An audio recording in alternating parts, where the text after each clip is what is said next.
गुरु रूप प्यारी साध संगत जी, आप सभी पवित्र आत्माओं के श्री चरणों में दास का कोटि कोटि प्रणाम है। परम पूज्य परम संत कृपाल सिंह जी महाराज जी, कोई आन मिलावे मेरा प्रीतम प्यारा सत्संग में आगे फरमा रहे हैं कि मुझे इसके दर्शन चाहिए। गुरु नानक साहिब अपनी अंतर की हालत में मस्त थे। घर वालों ने समझा बीमार है। उन्होंने इस हालत को बयान किया है कि तू क्या देखेगा, भोला वैद ना जानिए कर्क करे जेवा। तो बाहर तीर्थ यात्रा से वापिस आए, लगन जबरदस्ती। घर वालों ने देखा इकलौता लड़का है, उन्होंने वैद को बुला लिया। वो आया, नब्जें टटोलने लगा, फरमाने लगे, ए भोले वैद, तू नहीं समझ सकता, यह तो अंतर की बीमारी है, कलेजे में लगी पड़ी है, तू यहाँ नब्जों में क्या ढूंढता है। फिर फरमाया, जा अपने घर, यहाँ तुम्हें क्या मिलना है।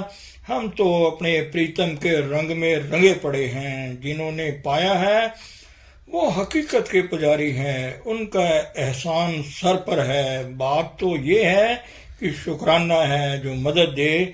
चखड़ झांगी मींह बरसे, गुरु देखण जाए। बड़ी आंधी चल रही है, बारिश हो रही है, कोई फिक्र नहीं। दिल उमंगता है जाने को कहाँ, जिसके अंतर प्रभु इजहार कर रहा है, उसके मिलने से ठंडक मिलती है। कई लोग कहते हैं तुम बार बार क्यों महात्मा के पास जाते हो। भाई, वहां जाकर आत्मा को उभार मिलता है। दुनिया में देखो, माफ करना, दुनियावी मिसाल दी है। महिवाल थे, सोनी थी, वो हर रोज अपने दुनिया प्यार को मिलने जाया करती थी। घर वाले बर्दाश्त नहीं करते थे। घर वालों ने घड़ा बदल दिया। सोनी ने देखा कि घड़ा बदल दिया है, सोचा बदनामी ना हो प्यार की। देखा घड़ा कच्चा है, कहने लगी, अच्छा भाई, यह तो फिर धब्बा लगेगा प्यार को। कच्चे घड़े को जानते हुए भी मौत आ जाएगी। गई तो मेरे अर्ज करने का मतलब यह है कि दुनिया के लिए तो इतना है, प्रभु के लिए जिसके अंतर रूह में एक लगन समा गई है, उसके लिए क्या कुछ नहीं करेगा। तो कहते हैं बारिश है, आंधी है, कोई फिक्र नहीं, भी गुरु देखण जाए। खुसरो निजामुद्दीन औलिया के तालिब थे, जा रहे थे। उधर से एक आदमी आ रहा था जिसकी लड़की की शादी थी। निजामुद्दीन औलिया के यहाँ गया कि महाराज, मेरी लड़की की शादी है, कुछ मदद हो जाए। उन्होंने कहा, अच्छा भाई ठहर जाओ, जो कुछ आएगा तुम्हें दे देंगे। 2-3 दिन रहा, कुछ ना आया। आखिर कहने लगे, महाराज शादी के दिन थोड़े रह गए हैं, जल्दी करो। अच्छा भाई, ऐसा करो, मेरा जूता है, उठाया और दे दिया। अब देखिए, हर एक चीज की चार्जिंग होती है, वैसे ही हालात होंगे, वैसे ही खुशबू। तो जूते लिए जा रहा था, अपनी किस्मत को कोस रहा था कि जूते भी टूटे मिले, अब क्या होगा। रास्ते में जाते हुए खुसरो आगे आ रहे थे। कई ऊँटों की कतारें थी, 2-3 बाल बच्चे थे, बाकी सब पर सामान लदा हुआ था। खुसरो को खुशबू आई सामने की तरफ से। किसकी खुशबू थी? मुर्शिद की थी।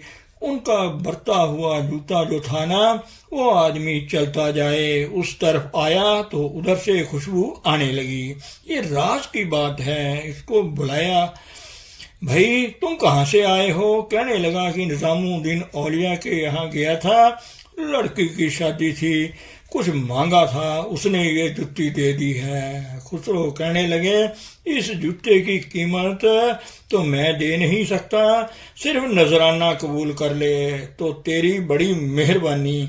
बाल बच्चों को जो ऊंट पर थे वो रख लिए, बाकी सारे सामान के ऊंट लदे लदाए उसे दे दिए। समझे? जब निजामुद्दीन के दरबार में गए, जूता झाड़ कर रख दिया। पूछा मुर्शिद ने, कितने में खरीदा है?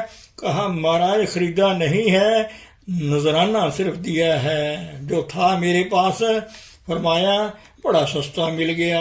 तो लगन की बात है भाई। हजरत इब्राहिम एक दफा शहर जा रहे थे, देखा एक शख्स शराबी नाली में पड़ा था, कैसे उसका मुंह भरा था, उसे कुत्ते उसका मुंह चाट रहे थे। उसे देखकर इब्राहिम को रहम आ गया, तो उसका सिर अपनी गोद में रखा और रुमाल से उसका मुंह साफ किया। शराबी की आंख खुली तो देखा सिर बादशाह की गोद में था। वो रो पड़ा और कहने लगा, इब्राहिम मैं तो वो हूं जिसे कुत्ते भी नहीं सूंघते, आज तेरी गोद में मेरा सिर है और वो भी गंदगी और आलूदा है। कहीं काम, कहीं क्रोध, कहीं ईर्ष्या, कहीं द्वेष, ऐसे जीवों को कोई तरसवान ही अपनी गोद में ले लेता है और कहता है तू आ गया भाई, अच्छा बैठ जा, ये खालिस बख्शिश है। इसको अपने दायरे में लेता है और पुकार करता है कि कोई आन मिलावे मेरा प्रीतम प्यारा। अब आगे और फरमाते हैं, पाला कक्कर बर्फ वर्षे भी गुरु सिख गुरु देखण जाई। कई मसाले दी हैं, अब और देते हैं। कहते हैं सर्दी हो बर्फ पड़ी हो, जो सिख है वह फिर भी दर्शन करने जाएगा। 10वें गुरु साहिब का एक वाक़या है। एक बार सत्संग में बैठे थे, कहीं सोनी का जिक्र आ गया। कहा भाई धन सोनी, सोनी की कुर्बानी की तरफ नजर मार। कहा संगत ने कहा महाराज ये क्या कह रहे हो, आपको दंड लगाना चाहिए। फरमाया कल लगा लेना। चमकौर साहिब के किले में रहते थे, किले के इर्द गिर्द खाई थी। रात को बारिश हुई और खाई पानी से भर गई। सुबह सवेरे 3-4 बजे संगत अक्सर आया करती थी दर्शनों के लिए, मगर खाई में पानी भरा देखकर कोई ना आया। जब दिन चढ़े पानी उतर गया तो लोग आने शुरू हुए। गुरु साहब फरमाने लगे देखो भाई, यहाँ तो सिर्फ बारिश थी ना, किला और खाई ही पानी से भरा था। मौत का तो कोई डर नहीं था, तैर कर आ सकते थे, तुम नहीं आए। सोनी ने देखा घड़ा कच्चा है, मौत सामने है, कदम कदम पर प्रभाव ना की, जान दे दी। जज्बे की बात सुनाई, कहने लगे अब दंड लगाओ। सब के सब शर्मिंदा हुए। महापुरुषों की राज भरी बातों को कौन जान सकता है, वो बातें मात लोक में करते होते हैं और ध्यान कहीं और लोक में होता है। खंडों ब्रह्मंडों के मालिक जो हुए फरमाते हैं कक्कर बर्फ सर्दी जितनी मर्जी हो, जो सिख है वो हर सूरत में दर्शन करने जाएगा। उसके पास जाने से वो हमें ऐसा बनाता है जिससे हम उसको पहचानने वाले बन जाएं।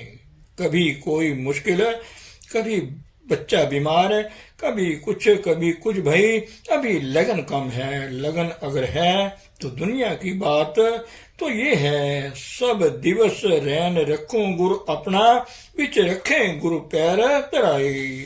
अपनी हालत क्या है, कहते हैं दिन रात उसे देखने को जी चाहता है, आंखों में उसकी सूरत बस रही है। प्यार की निशानी है, जिसका प्यार हो उसी की सूरत आंखों में आएगी। दिन रात हर वक्त उसकी याद आएगी। कबीर साहब फरमाते हैं नैनो अंदर अब तू नैन झांप, मैं लूं ना मैं देखूं और को ना तोहे देखा दूं। शिष्य को और क्या करना चाहिए, अगर वो आंखों में आ जाए तो बस मामला खत्म, बेड़ा पार। गुरु रामदास साहिब फरमाते हैं कि कोई गुरसिख अगर रात को सोते वक्त गुरु की मीठी मीठी याद में सोता है और गुरु प्रभु की सुबह उसकी याद में उठता है, कहते हैं हम उसके पांव धोने के लिए तैयार हैं। ऐसा इंसान दुनिया का बंदा नहीं कहा है भाई। हजूर फरमाया करते थे कि चारपाई टूट गई बुलाओ तरखान को कुर्सी टूट गई, बुलाओ तरखान को दरवाजा टूट गया, बुलाओ तरखान को क्या चाहो, अगर तरखान को घर ही में रख लो। भाई क्या मतलब हुआ? गुरु को अंतर में प्रकट कर लो, बातें भी करेगा और वक्त 24 घंटे का साथी भी मिल गया। कबीर साहब फरमाते हैं कि सिख को दिन में कई बार गुरु के दर्शन करने चाहिए। कई बार ना हो, दो बार ना हो, एक बार नहीं तो एक दिन छोड़कर हफ्ते में एक बार, 15 दिन बाद, महीने बाद, 3 माह बाद, आखिर कहते हैं कि 1 साल तक अगर दर्शन ना करें तो इसका रास्ता बनता नहीं, बंद हो जाता है, मैलें चढ़ जाती हैं। अगर पाप में भी हो, पापी हो, तो भी सोबत संगत ना छोड़ो, फिर भी तुम्हें गिरने का समान होगा, नहीं तो बहते बह जाओगे। हजूर बाबा सावन सिंह जी महाराज फरमाया करते थे, एक दफा एक आदमी अफ्रीका से आया, कहने लगा महाराज कबीर साहब ने कहा है तो ये क्या है कि 1 साल में शिष्य अगर गुरु के दर्शन नहीं करता तो रिश्ता टूट जाता है। मुझे तो 5 साल हो गए हैं अफ्रीका गए हुए, अब क्या होगा, ये मुआफी कैसे होगी? हजूर फरमाने लगे, भाई यह कबीर साहब ने कहा था, मैंने नहीं कहा। तो अनुभवी पुरुष की दया का तो हमेशा शाम ले हाल रहती है। सत्पुरुष मौका के हुक्मरान होते हैं, कानून बने हुए बदल देते हैं, सिर्फ शिष्य की रुचि प्रभु की तरफ हो जाए। सही, फिर सतगुरु की दया का कमाल देखो, जब भी उधर मुंह मोड़ोगे ठंडक मिलेगी। वाटर कलोली एक शख्स ने नाम लिया हुआ था, तो सेंट बरलेरा में रहता था। अमेरिका की बात है। वो एक दफा बीमार हो गया, डॉक्टरों ने उसे गोश्त खाने की सलाह दी। उसने मुझे खत लिखा कि डॉक्टर गोश्त खाने को कहते हैं, मैंने इनकार कर दिया। मगर फिर उसने पूछा कि सेहत बहुत कमजोर होने की वजह से डॉक्टर बहुत मजबूर कर रहे हैं, इसके अलावा वो और तजवीज़ नहीं करते, मैं मजबूर हूँ, तुम मुझे माफ़ कर दो। खैर जो डॉक्टरों ने कहा उसने वो सब कुछ किया, मगर हालत दिन ब दिन बिगड़ती गई। मैं फिर दौरा करते वहाँ पहुँच गया तो लोगों ने उसे कहा कि मास्टर को बुलवा लें। एक नर्स थी, उसने मुझे कहा वाल्टर कलोली बहुत सख्त बीमार है कि आप उसको मिलोगे? मैंने कहा हाँ जरूर मिलूंगा। खैर मैं वहां गया अस्पताल में, वो लाइलाज मर्ज होने के कारण उसको एक ऐसी जगह में रखा हुआ था जहां मरीजों के बचने की उम्मीद नहीं होती। वहां नर्स ने उसे कहा मास्टर आए हैं। उसने आंखें खोली और शर्मिंदा होकर जार जार रोने लगा। मैंने कहा कि मैं अब भी तुम्हें प्यार करता हूँ जैसा कि पहले करता था, फिक्र ना करो। मैंने उसको पूछा अंतर में लाइट है? कहने लगा नहीं। शब्द धुनी है कि नहीं। खैर मैंने माथे पर हाथ रखा कि देख अंतर क्या है। कहता है जबरदस्त रोशनी है। और आगे देखो कि गुरु स्वरूप है। फिर हुक्म किया कि कान बंद करो तो पूछा शब्द सुनाई देता है? कहा आंखें बंद करो और स्वरूप में ध्यान टिकाओ। ऐसे वो जिस्म छोड़ गया। और फिर उसकी वाइफ कहने लगी मास्टर मैं जानती हूँ कि उसका तो भला हो गया है, मगर मुझे गुड बाय कह के नहीं गया। तो मैंने उसके माथे पर हाथ रखा। उसने आंखें खोली, अपनी वाइफ को गुड बाय कहा, आंखें फिर बंद कर ली और जिस्म छोड़ गया। तो भाई ये बख्शिश का दरवाजा है। शिष्य कितना भी गंदा क्यों ना हो, गुरु कभी नहीं छोड़ता। वो कहता है मेरा बच्चा है, कहीं गंदगी में ही ना पड़ा रहे, आखिर मैंने ही उठाना है। जे गुरु चिढ़के तो मीठा लागे, जे बख्शे तो गुरु वड़ियाई। अब देखिए गुरु क्या चाहता है। तुम उस्ताद के पास गए, वो लड़के को पढ़ाता है, सरदर्दी करता है, तुम पढ़ते नहीं, वो झड़कता है। तो झड़कता है इसलिए कि तुम वो कुछ नहीं करते जो कुछ वो तुम्हें बनाना चाहता है। अगर तुम सच्चे शिष्य हो तो उसका झड़कना मीठा लगेगा, अगर बख्श दे तो तेरी बड़ाई है, तेरी कृपा है। धन सतगुरु, धन गुरु रूप प्यारी साध संगत जी।